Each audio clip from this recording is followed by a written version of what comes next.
Hello, guys. Welcome back. Promise I will get around to getting better mics. The sound is not the best, but it is what it is. Really, I do not have the energy to have control with what is going to come out of my mouth. So, again, it's going to just be a freestyle moment with you, a freestyle sesh. So, make sure you just unwind, relax. If you want to put this on in the background while you're doing some activities or going for a walk, by all means.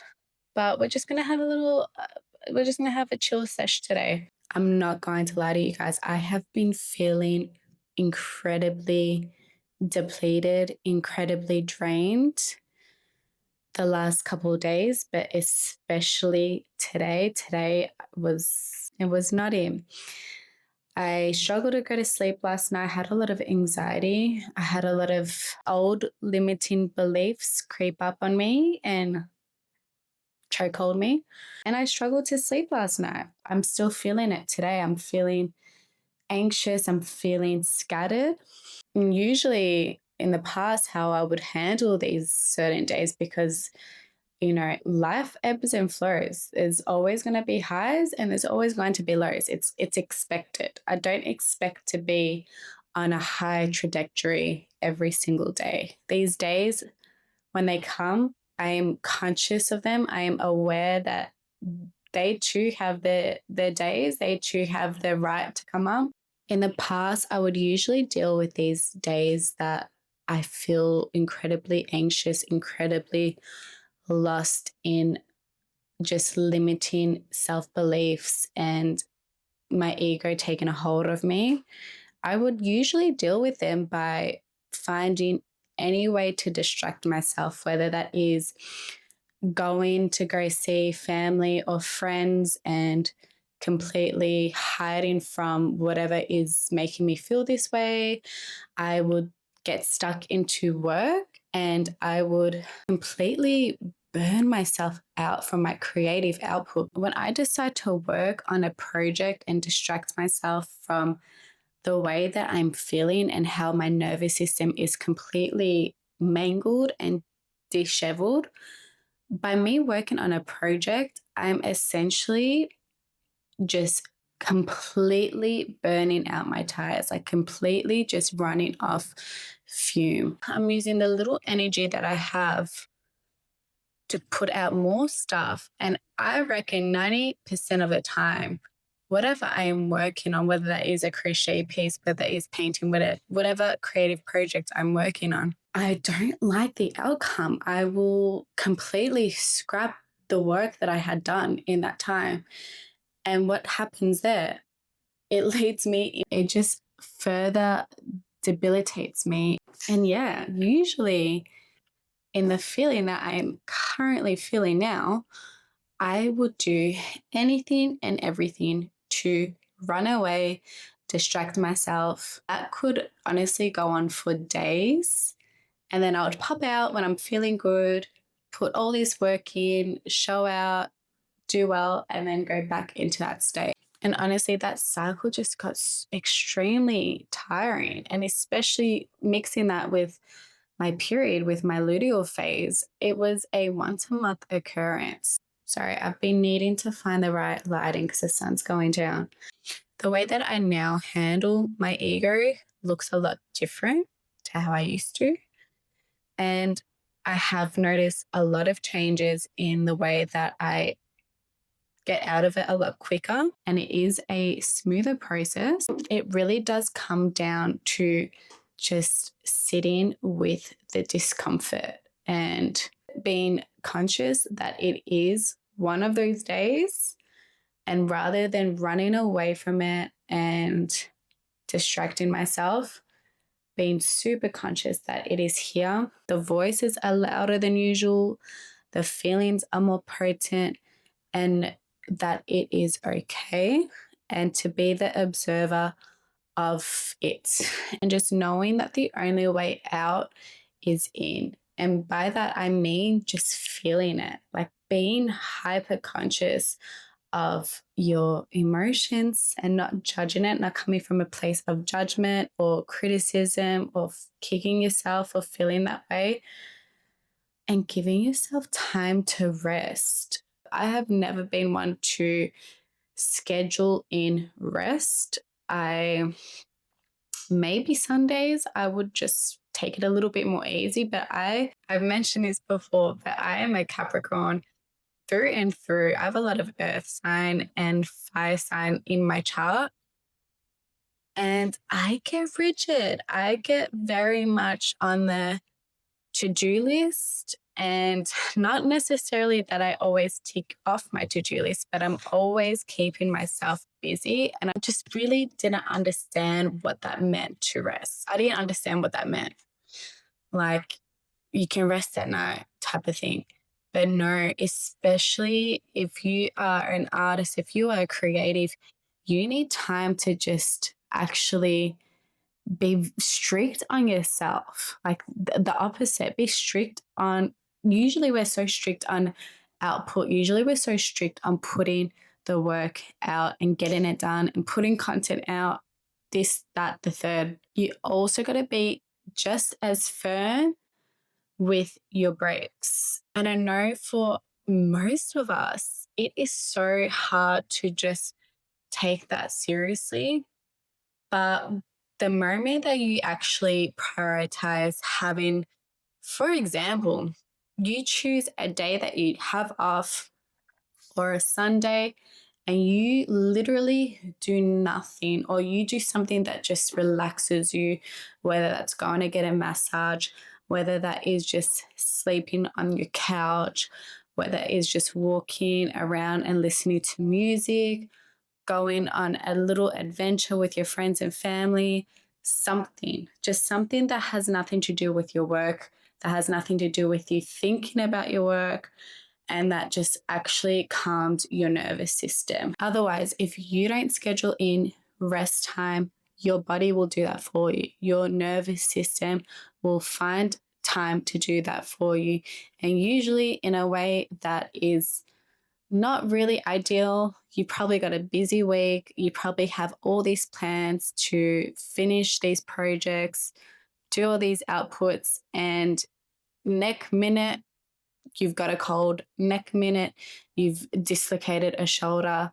Next minute, something has happened to you that has resulted in you needing to rest, especially during times of expansion. If you are expanding into the person that you know God has brought you here to be, into your purpose, and it is already changing so much in your external, whether that is people coming and going from your life and jobs are changing and you're moving out or whatever, like there's things around you that are changing because of your expansion. That expansion, obviously you want to stay in, obviously you want to keep on expanding instead of shrinking yourself, instead of going back into the cave and hiding for good for another month until you're ready to pop out again. You want to stay in that expansion. And how you do that is by regulating yourself, is becoming super conscious of your old limiting beliefs, is being conscious of how you used to talk to yourself, the vices that you have that cause you to fall back into old patterns. And I'm going to be completely honest with you guys. That is the reason I am here right now feeling the way I'm feeling, is because I fell into an old pattern over the weekend, and not necessarily that what I had done or did was bad. I just know that it is something that is no longer in alignment with the person that I am becoming. And whenever I double back into that version, it is attached to so many old beliefs, old ways about me. For me, that is drinking, that is alcohol. If I'm going out with friends, if I'm catching up with people and everyone is having a good time and having a drink, that is a weak spot for me where I feel FOMO. And in that moment of drinking, in that moment of having a glass of wine or whatever the case is, I enjoy how I feel. I enjoy the company. I enjoy that moment, but how it makes me feel after, I struggle with post drinking anxiety. I will have mad anxiety for a day or two, sometimes 3 days later. And to me, it's not worth it. To me, it's not worth feeling like that, because that then just snowballs into not being able to show up for myself, not being able to wake up the time that I said I'm going to wake up and have a productive day, show up for myself. It's just simply not worth it anymore. I rarely have a drink. And when I do, that feeling has grown exponentially. So I feel it even more intensely than if I was to drink occasionally. And that's what's happened for me. I had a weekend, it was fun. I've thoroughly enjoyed myself. But now I am in that state of feeling really low and out. Instead of me doing what I usually have done in the past and distracting myself, maybe even drinking again, I am sitting in the silence. I am turning off my phone. I am journaling how I am feeling. I am listening to my body and just sitting with that feeling in my chest and not judging it at all, but observing it. I am the observer of these thoughts and these feelings. It is okay to ebb and flow through life. It is part of the human experience. It is our biggest karmic lesson, is navigating the ego in this human field, in this reincarnation. It's about learning how to navigate the ego, to know where your points are that can be triggered. And if you fall into that trigger, just being conscious of those old belief systems and the feelings attached to them. And rather than believing that is who you are and taking it on as yourself and sitting in that feeling for days, giving yourself time to just relax and sit in it and be in it. And just knowing that everyone goes through it. Everyone experiences it. There's no running away from your ego. There's no running away from these down low times, but definitely ways that you can better manage it. For me, spirituality isn't necessarily all about finding peace within yourself and returning back to love, although that is true. It is being able to explore the depths of your shadow self, and instead of running away from the pain, instead of hiding from parts of you that do need healing and, reactions that you might have to certain people and situations that are causing you to feel low vibrational, instead of running away from that egoic self, it is almost like a dance between the two and being conscious of the two and being able to live in harmony of the two. I hope it's making sense, but I'm saying, to me, it's making sense. Adding on to that point, something that I am learning each time I fall into these states of being, something that I'm learning is to actually appreciate and love her, love that ego self, show her some compassion. And rather than be pissed off that she is just interrupting my flow and is ruining my day and just harping on and running away from her, actually giving her the time to come up and accepting the fact that she actually deserves to be here and teach me something.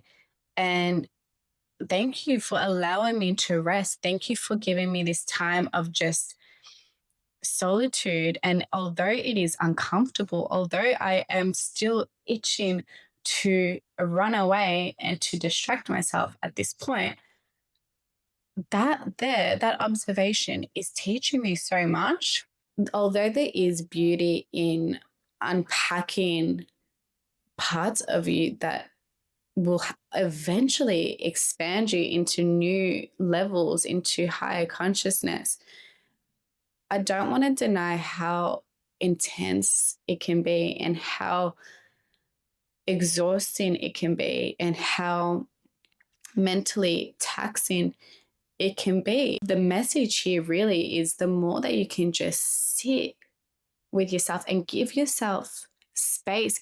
Literally put in time to just be completely by yourself. And it doesn't need to be to the point where you've reached burnout. Like, get there before your body gets there so you can reduce the amount of burnout and debilitation that you feel.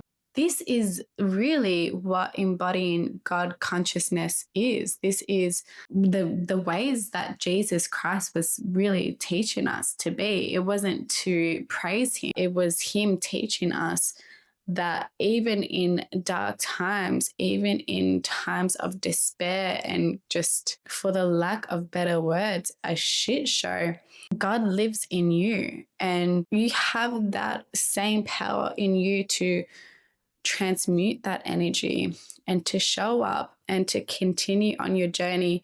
And rather than shrinking yourself and rather than hiding and going back into old patterns and old habits that are keeping you in a really bad state, in a bad way that is just doing absolutely nothing for your growth, you can learn to turn that energy and continue to expand and allowing yourself to expand. This actually reminds me of a Muji meditation that I do. I will try my best to find. I do quite a lot of them. And if you've never heard of him before, life-changing. He is the embodiment of Christ consciousness, and his teachings are so in-depth, but also so easy to grasp and so natural. And it almost makes you wonder why it was ever confusing for you to grasp that information and grasp that deep knowing that you were truth in the first place. He mentions in this meditation that the more conscious you become, the more that you embody your God consciousness and the truth, your ego will come back stronger than ever. And you will be hit with waves that will try to completely dishevel your growth and pull you back into your shadow self. And it is part of our journey here. It is the reason that we're back here. Again, I mentioned it earlier. Our ego is really our karmic lesson. It's something that we need to learn to navigate in this lifetime. And instead of running away from it, instead of hiding from it, the louder it comes up, the more that we can just sit with it and observe her and actually appreciate her.